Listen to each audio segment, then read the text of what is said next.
என் அன்பு தமிழ் சொந்தங்களுக்கு வணக்கம். வெஜ் அண்ட் நான்வெஜ் சேனலில் இன்றைக்கி நம்ம புளிச்சக்கீரை கடையில் எப்படி பண்ணுறதுன்னு பார்க்கலாம். இது வரைக்கும் என் சேனலை சப்ஸ்கிரைப் பண்ணாமல் இருந்தால் இந்த ரெட் கலர் சப்ஸ்கிரைப் பட்டனை கிளிக் பண்ணுங்கள். மறக்காமல் இந்த பெல் சிம்பிளையும் கிளிக் பண்ணுங்கள். என் ரெசிபி உங்களை தேடி வரும்.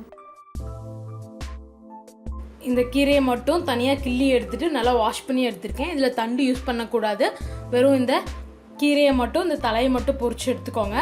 புளிச்சக்கீரையை நல்லா தண்ணியில் ஒரு 3-4 டைம் நல்லா வாஷ் பண்ணிடுங்க. அப்போ தான் அதில் ஏதாச்சும் மண் இருந்தால் அதெல்லாம் போகும். இப்போ ஃபஸ்ட்டு இதை நம்ம வேக வச்சு எடுத்துக்கலாம். அடுப்பை ஆன் பண்ணிவிட்டு புளிச்சக்கீரை இருக்க பாத்திரத்தில் தேவையான அளவுக்கு தண்ணி ஊற்றிக்கோங்க. பாத்திரம் பாதி இருக்கிற அளவுக்கு தண்ணி ஊற்றினா போதும். இப்போ பார்க்கும்போது கீரை ரொம்ப ஜாஸ்தியாக இருக்க மாதிரி இருக்கும். தண்ணி சூடாகி இது வேக ஆரம்பிச்சிருச்சுன்னா கீரை நல்லா சுருங்கி கம்மியாயிடும். தண்ணி கொஞ்சம் சூடானதுக்கப்புறம் கீரையை வந்து நல்லா கலந்து விட்டுருங்க.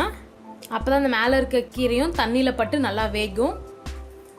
இப்போ ஒரு 5 நிமிஷம் போல் ஆயிருக்கு. கீழே இருக்க தண்ணியெலாம் சூடாகி கீரை வேக ஆரம்பிச்சிருச்சு. மேலே இருக்க கீரையும் லைட்டாக இப்படி மிக்ஸ் பண்ணி விட்டுடலாம். கீரை வேக ஆரம்பித்தோடனே பச்சை கலர் மாதிரி இந்த மாதிரி ப்ரௌன் கலரில் வந்துடும்.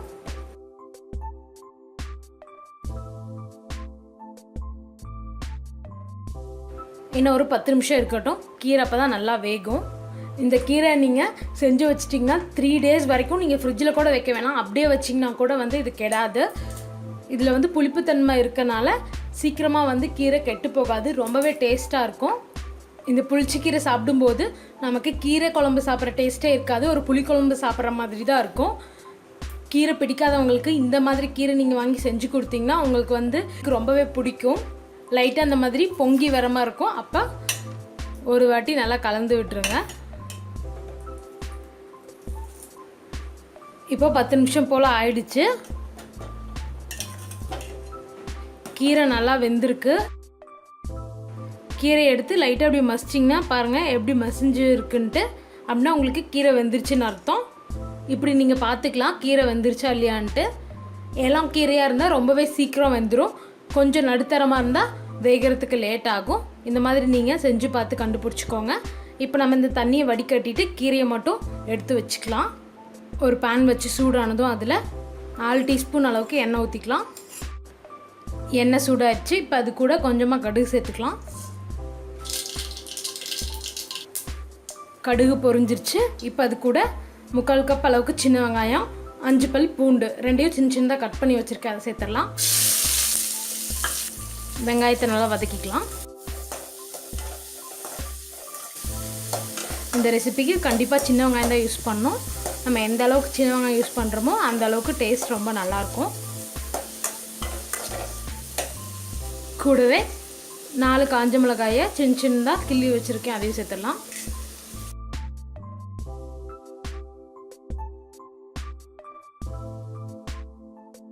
பாருங்கள் வெங்காயம் எல்லாம் நல்லா வதங்கியிருக்கு. நல்லா ப்ரௌனிஷ் ஆக ஆரம்பிச்சிருச்சு. இப்போ நம்ம வேக வச்சு வடித்து வச்சுருக்க கீரையை இதில் சேர்த்துடலாம். இப்போ இதை நல்லா கலந்து விட்டுடலாம்.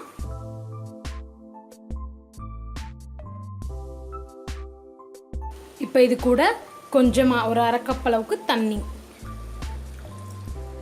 இந்த வெங்காயம் நல்லா வெந்து அதோடய ஃப்ளேவர்லாம் ஃபுல்லாக இறங்கிறதுக்காக கொஞ்சமாக தண்ணி சேர்த்துக்கோங்க. இப்போ இது கூட தேவையான அளவுக்கு உப்பு, 1/4 டீஸ்பூன் அளவுக்கு வெந்தய பொடி. இந்த கீரைக்கு கண்டிப்பாக வெந்தய பொடி வந்து மஸ்ட்டுங்க. அப்போ தான் வந்து டேஸ்ட் ரொம்பவே நல்லாயிருக்கும். வெந்தயத்தை வெறும் வாணலியை வறுத்து பவுடரை அரைச்சி வச்சுருக்கேன். அதுதான் சேர்த்துருக்கேன். உங்கள்கிட்ட எமர்ஜென்சிக்கு வெந்தய பொடி இல்லைன்னா கடுகு தாளித்தோடனே 1/4 டீஸ்பூன் அளவுக்கு வெந்தயத்தை எண்ணெயில் போட்டுருங்க. அதுவும் நல்லா ஃப்ளேவர் கொடுக்கும். கொஞ்சமாக பெருங்காயத்தூள். இப்போ இது எல்லாத்தையும் சேர்த்து ஒரு வாட்டி மிக்ஸ் பண்ணி விட்டுருங்க.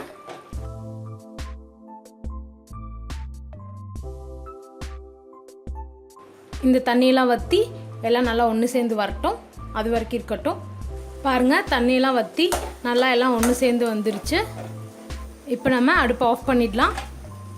இது நல்லா ஆறட்டும். அது வரைக்கும் வெயிட் பண்ணலாம். ஆறுனதும் ஒரு மிக்ஸி ஜாரில் சேர்த்து அரைச்சி எடுத்துக்கலாம். இதை நம்ம அப்படியே வந்து மத்து வச்சு கடைஞ்சோம்னா வெங்காயம் மிளகாயெல்லாம் ஒன்று சேராது. ஸோ நம்ம வந்து மிக்ஸி ஜாரில் போட்டு ஜஸ்ட் ஒரு 2 சுற்று சுற்றுனோம்னா நல்லா நைஸாக கிடச்சிடும். சூடாக போட முடியாது. ஸோ அது வரைக்கும் கொஞ்சம் ஆறட்டும். இது ஆறிடுச்சு. இப்போ ஒரு மிக்ஸி ஜாருக்கு மாற்றிட்டேன். இப்போ இதை ஒரு 2-3 சுற்று மட்டும் சுற்றி எடுத்துக்கலாம். பாருங்கள், நான் 2 சுற்று தான் சுற்றினேன். எவ்வளோ நைஸாக ஆயிடுச்சுன்ட்டு. வெங்காயம், மிளகாய் எல்லாமே வந்து ஒன்றா சேர்ந்துருச்சு. இது சூடான சாதத்துக்கூட வச்சு சாப்பிட்டிங்கன்னா ரொம்பவே நல்லாயிருக்கும். புளிச்சக்கீரை கடையல் தயார். இந்த ரெசிபியை உங்கள் வீட்டில் கண்டிப்பாக ட்ரை பண்ணி பார்த்துட்டு எப்படி இருந்ததுன்னு எனக்கு கமெண்ட்டில் போடுங்க. மறக்காமல் வெஜ் அண்ட் நான்வெஜ் சேனலை சப்ஸ்கிரைப் பண்ணுங்கள்.